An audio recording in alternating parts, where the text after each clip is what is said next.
Hey everyone, and welcome back to Lauren's Take. Oh my goodness. So, I have a video for y'all that is made. I just have to, it's filmed. I just have to finish editing it. That is my review on Sunrise on the Reaping, and also my thoughts about casting choices that we've gotten so far. But this happened before I can put that out. So, I have the out of four, third out of four shippings for the seasons of Shadowhunters. So I'm very excited to be showcasing this today. I just got it today, like literally delivered while I was at work. So I'm excited to unwrap it with you all.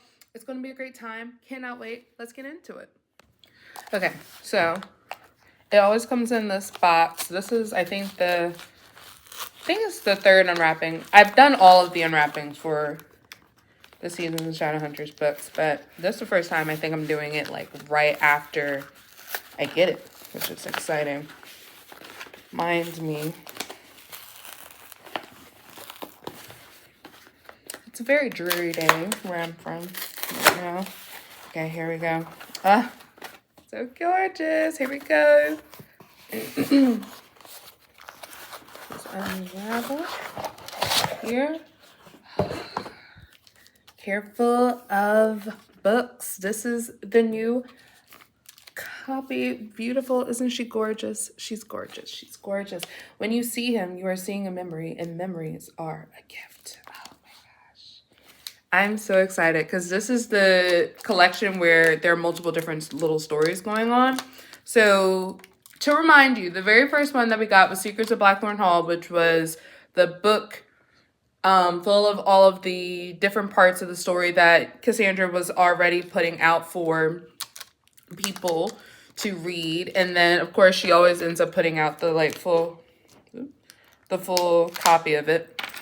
And so then the next one, of course, was, oh my gosh, what was it called?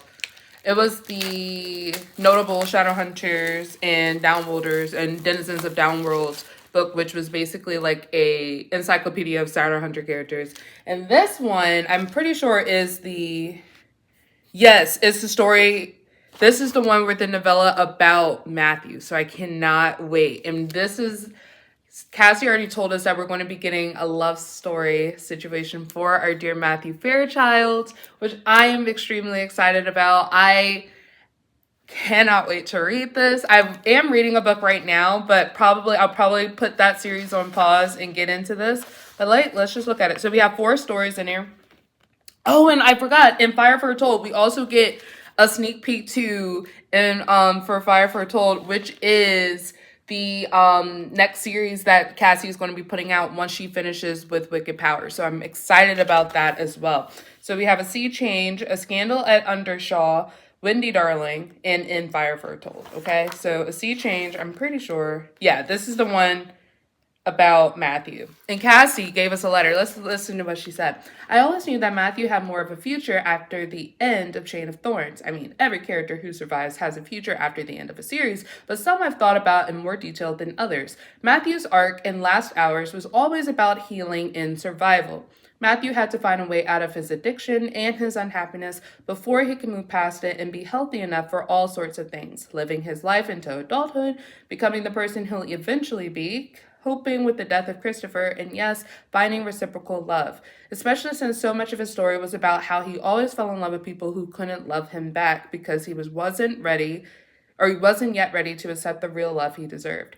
I set the story on a glorious old ocean liner because I love them. The glamour, the dressing for dinner, the gorgeous rooms, wandering around on the deck in the moonlight, and of course I had Matthew bring Oscar with him because how could he solve a mystery without Oscar? This was my first foray into Matthew POV, and I wondered at first if it would be difficult, but it felt like inhabiting the skin of someone I'd known incredibly well for so long. I was delighted to get to spend time with him and introduce Sylvain and to take these next steps on Matthew's journey. This doesn't bring him to the end of anything. He's young, with his whole life ahead of him. But it does, I think, open the door to a new phase of Matthew's life.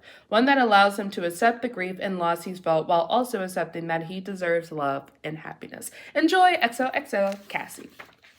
So, I'm gonna be crying, and it already starts with Oscar Wilde and Shakespeare.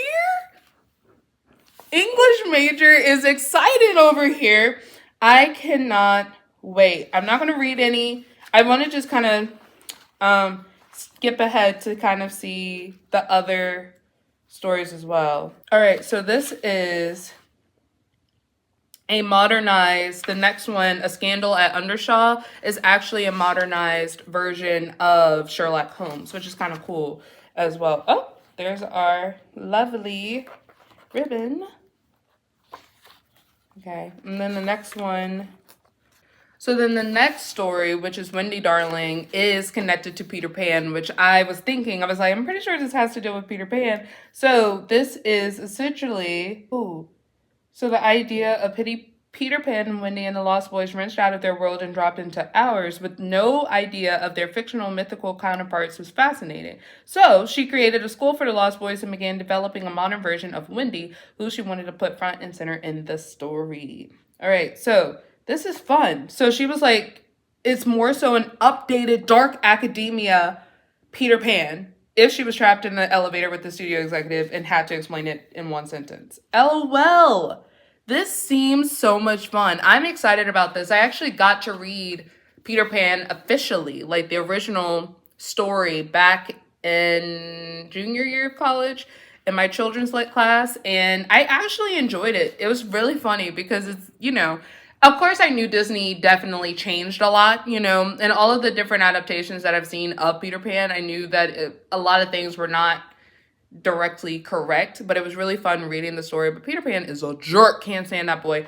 But yeah, this is really interesting. And then, of course, also, it's like a whole little play situation or like an actual thing, because she was saying she was trying to pitch it as a show, and so this is essentially like the script for it, which is so fun. I love that. Oh my gosh, the theater kid in me, and just lover of cinema, I'm just excited about this.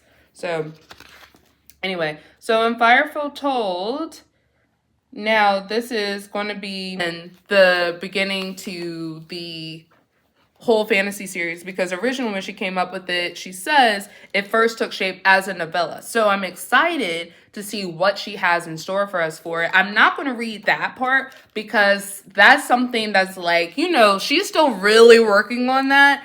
But I cannot wait for it. I remember talking about it in one of my videos last year, actually. So this is exciting, but I'm excited about all of these lovely little stories, especially Matthew's story, because I love Matthew. We love Matthew. This is so exciting. And then the last one that we're getting, which should come out around like July, August time, which gets us then kind of in the mood to probably have to reread everything again. To prepare for Wicked Powers, because we finally get Wicked Powers next year in March. I'm so excited.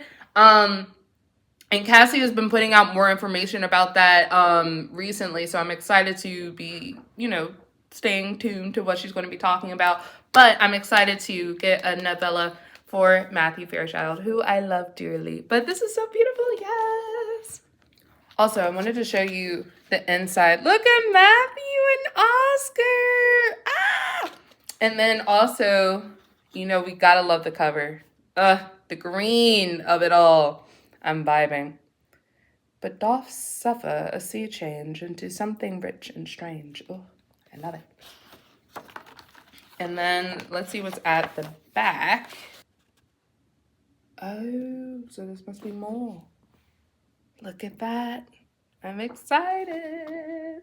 Craziness.